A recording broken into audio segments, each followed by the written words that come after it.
The three treatments here that really correspond to the resistance, resilience, and resistance spectrum really are looking at this northern hardwood forest type and what we're interested in terms of desired future conditions. And so resisting change in this forest type, really the goal is to try to maintain this as a northern hardwood dominated system, so sugar maple still being the primary species with minor components of beech, and yellow birch and red spruce. And so in this forest, really single tree selection with kind of selection of trees that have favorable characteristics, either resistance to beech bark disease or crown characteristics that might be resistant to ice damage or other impacts. And really what it is capitalizing on what has been the historic management and exemplary management by Kevin Evans and others here at Dartmouth, where they've been doing really sustained yield approach with single tree selection.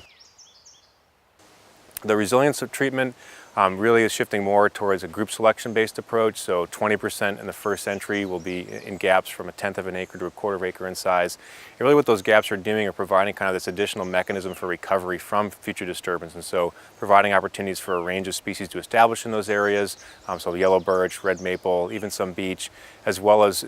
leaving areas alone that also will kind of provide a mechanism of refugia for species that need deep shade, and so having 20% of the area in these small, what we call kind of micro reserves, that will actually serve as habitat and other opportunities for moose or birds that need that protected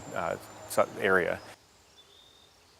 The transition treatment is really the one where we actually are looking at introducing species onto the site that either are here at low abundance currently, but projected to do better in the future, or actually are off-site, either locally found in the region or just to the south of this region. And really, with these northern hardwood forests, you're going to get a lot of natural regeneration back, and so we're certainly working with some of the species that might come back on the site, like beech and red maple and yellow birch, that are projected to do well under future conditions, but we're also trying to increase the representation of species that may not currently be here, but actually will do well under future conditions. And so the transition, the overall regeneration method we're using is a continuous cover, regular shelterwood approach, where we're putting in large gaps, so acre gaps, and then thinning around that down to 50 to 60 square feet of basal area around the matrix, as well as having some of those reserve patches to serve as those refugia.